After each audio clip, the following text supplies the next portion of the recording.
problem, what our business is based around. Aspiring students and recreational pilots often share a deep passion and desire to take to the skies, experiencing the thrill and freedom that flying brings. However, for many, the dream of owning their own aircraft remains out of reach due to the significant financial investment required. The costs associated with purchasing a plane, including initial expenses, ongoing maintenance, insurance, and hangar fees, make it an unattainable goal for most individuals. Our solution is to provide a way for pilots to be able to fly without spending a ton of money. So we're just making it easier for them. And to the team, if you guys want to introduce yourself. So I'm the CFO. My name is Skylin, and I handle all of the accounting stuff. I'm the CMO. I'm the marketing person. My name is Lucy. I'm the CEO, kind of the person directing all the scene stuff. Okay, so our mission. We do not want our business to control our lives. We want it to be something that we can kind of do on the side and have hobbies at the same time. So that way it's not something that we have to always be like a 9 to 5. That's our mission, is to also have a life outside of our business and be able to do other things too. So the simplified outline of our business, we want to have an automated booking system. So in that case, it'll be online, and you can just pay it online, those things. Rent outsourced maintenance, meaning we will pay other people to do the maintenance on the plane. Efficient administrative tools, so just kind of same thing as the automated booking system. So that way we don't have to be super hands-on and like at the plane every single time we want to rent it out. An issue that might come up is people are super worried about our students or whoever's flying the plane crashing the plane. However, we have thought about this, and first of all, you have to be very, very qualified to fly a plane. You have to have a lot of hours. It's very, very rare for a plane crash to happen. In fact, when it does happen, everyone hears about it. It's super rare. These people are super qualified. However, if something does happen, we have prepared a rental agreement. Yeah. So these are the things required to fly. They need to have a medical certificate, meaning like you're not going to have a seizure while they're flying. They need to have a pilot's license and photo ID, and they need to sign the rental agreement, which Skylar made. Thank you, Skylar. If you want to explain. Yeah, so this is just an example of the rental agreement. It assures that they have insurance and that we have insurance as well, and that they are actually qualified to fly the plane, and if they crash the specific plane, like she said, they'll pay for it. Opportunities. So these are kind of for marketing too. Student pilots. They're not actually making money yet. So they cannot afford a plane. They need to rent a plane to fly, and it is very expensive. And so our goal is to make it affordable and easier for them to get a plane. As you can see in the top right corner, I kind of explained, you need around 250 plus hours before you can actually fly for hire and make money. And that's a lot of hours to just be spending money. Recreational pilots, a lot of people just want to fly for fun, and that's an expensive hobby to buy an entire plane. So it doesn't really make sense. And then just aviation enthusiasts in training, so maybe people that just want to go on a singular flight for fun and bring a CFI, certified flight instructor, or something like that. So then we're going to do our competitive analysis. So as you can see, we're at the top, and thinking that the consistency, customer service, and product quality are all the same with all our competitors, we want to be the cheapest, because the plane that we looked at starting out is $45,000, and so we can, so $100 works for us for an hour, so it'll be $100 an hour to fly it.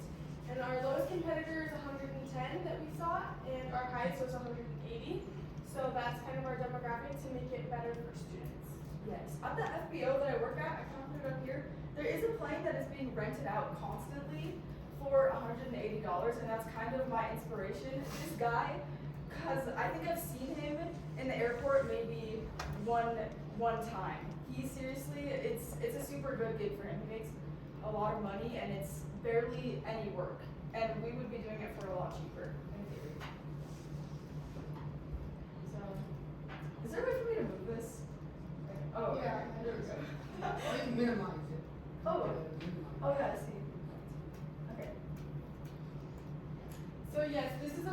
was just talking about, it's $45,000. And so we are going to do the Airbnb plane as well. But first we want to have an actual plane that we can rent out and put on our website to get that started. Yes, I know you mentioned last or a couple classes ago that maybe we could use, because there are a lot of planes that are just sitting in a hangar that no one's using, and we think that's a really good idea, but it's not something that we can count on 100%. That's why we're thinking about buying a plane, because it's something that we can control. Like, we know we can buy a plane. We don't know if these people will let us use their plane, but we are considering that, because we think it's a really good idea to like lease out the plane. So we'll talk about that more later. Oh no, what did I do? Oh, there we go. So here's our budgeting plan yearly. We just took some of the bigger expenses. So the starting aircraft, which would be $45,000, and then the storage for the plane will be $50 a month, which is where Ella works. And then insurance is about $500 for the type of plane we want, and then maintenance at least $1,200, and that will be outsourced. And then inspections are about $1,000. And so that is a big budget, but if we sell our rentals for $100 an hour and we did it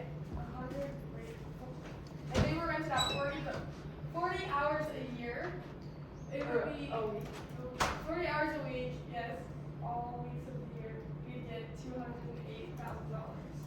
And so this is just a basic income statement that I made with a lot of things that I found online. And so if we took the storage expense, the aircraft expense, insurance expense, maintenance, and then our other expenses, our expenses would only be $48,300 a year, and then it would give us a ton of profit.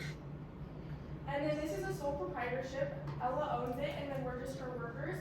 And so she would do taxes on her own. Yes, we don't know if this is 100% correct, because it's our first time trying to plan a business, but this is kind of what we think could happen. And I know that 40 hours is very, very doable, because the plane that is rented out at my work, seriously, people have to get night hours. It will be rented from midnight to 4 in the morning, and obviously all day. Like, it's always being rented out, so it's if we can get a lot of people to rent it out, we can make a pretty good amount of money. So then here we have our marketing, and just the way that we want to put this out there to everyone is handing out flyers around the schools, and definitely using social media like Instagram, or if you want to use TikTok, but it's part of social media. And then we have the websites and ads, including the aviation, and definitely has a lot to do with connecting to others, like individually. So our goal is just to put this out there in a way that gets everyone's attention and tell them it's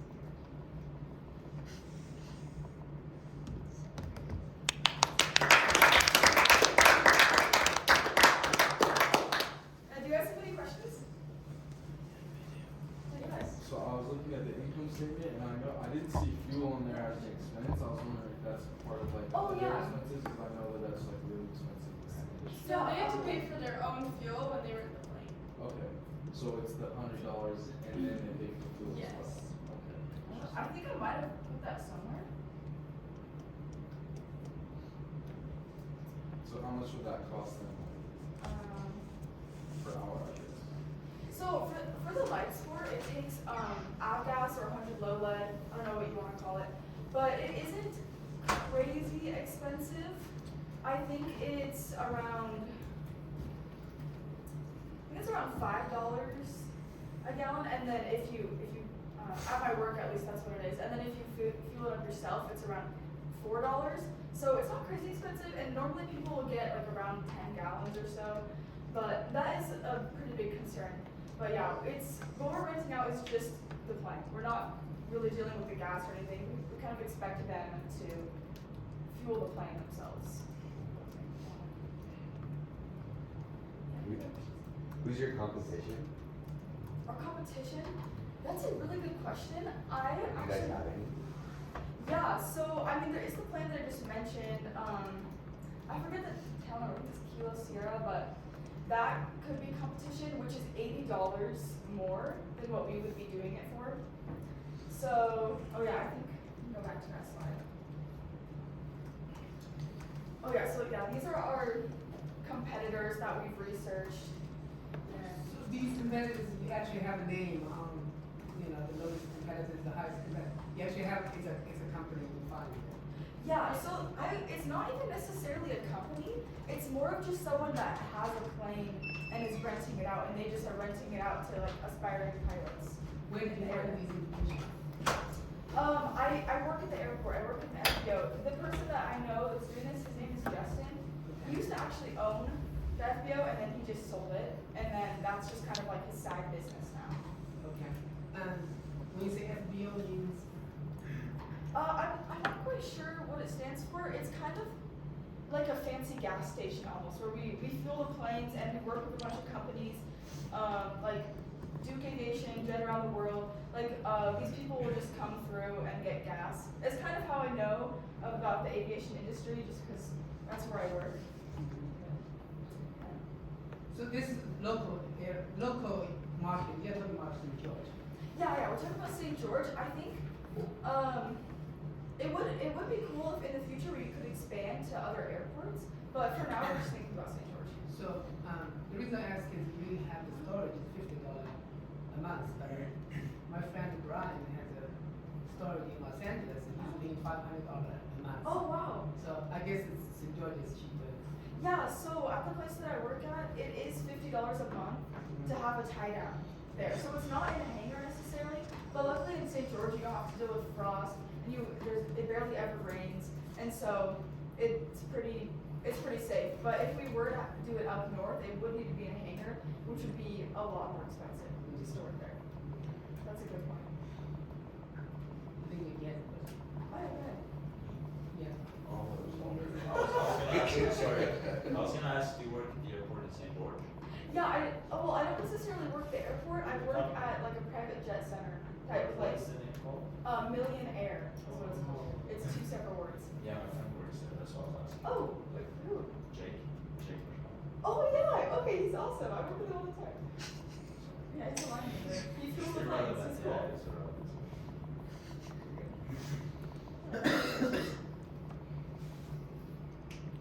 I actually showed it to them once, and they were helping me and telling me like the insurance and stuff and what I would need to do, because some of them are plane owners, so that's awesome. Yeah, this is awesome, and you know, I'm only aware of like you know, buying a house and rent out. Now, you are in a niche. Not everybody works in the aerospace industry, and you are in the industry and finding activity. So that's what most of you will find opportunity. I think opportunities, you know, it's all experience, and you want to cherish your experience. Not everybody has their own experience. Okay? So like whatever experience you experience, and then you have see an opportunity, you know, you need to cherish that. It's like whatever reason, you know, you call, you know, you can say destiny or whatever, you know, God put you into this place or whatever. Like you happen to live this opportunity, and you want to appreciate that, because most people don't have that, especially like yours. You know, like I'm looking at, you know, my friends and colleagues. Everybody is in the Airbnb rental industry because it's easy to know, right? Easy to understand. Everybody understands. So that becomes very competitive. I think business is a lot about competition. If you hit a place where it's blue ocean, then you know you have so much more freedom. It sounds like this is a supply market. You know, the supply is not enough for the demand, and that's where the opportunity is. Yeah. And sometimes you have to act quickly before Yeah, people that's work. Yeah. Also, I just want to add, I feel bad. I did a lot of talking. These two did help a lot with the slides. I'm just the person that's like presenting it to you guys. They also did a lot of work. I feel bad. I wasn't like the only person that worked on this, but they're awesome. Thank you. Yeah. Thank you. Yeah. You a good team, and you know, you can honor your team, and I see you are expressive and enthusiastic. I think you're a good CEO, you know, leading this kind of business. So yeah, I'm proud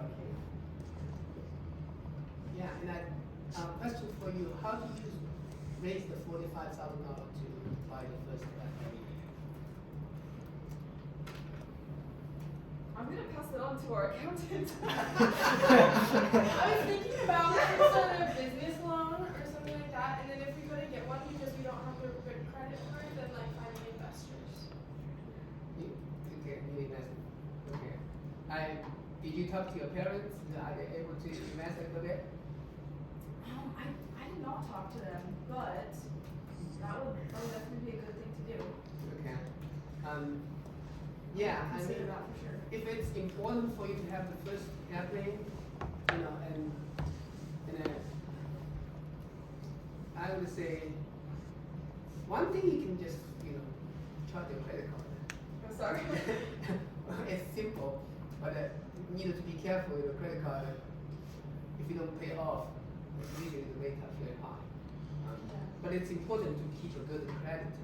You know, right now, get a small credit card and then just to pay off leave a little bit balance and pay off and build up your credit score. That's important when you get a loan. And probably you can get an SBA loan for this kind of thing also. But also, in the field of airplane, I guess it's like a car. You can buy some used cars, like used airplanes. Maybe you can make a deal with the seller. If you know people, right? Yeah, I do. A lot of my coworkers are going to school at the same time to fix airplanes. So Yeah. I could see how maybe if we bought an airplane that wasn't necessarily working, Yeah. but maybe for cheaper, we could pay them to fix it. But I'm not sure. I haven't done enough research about it. I don't know if that's cheaper or if that's even safe to do. I don't know if people would rather just us buy an airplane that's already airworthy and has its airworthiness certificate. But I think, so my friend Brian bought an airplane for like $40,000, I think. It's, he bought it from, there are people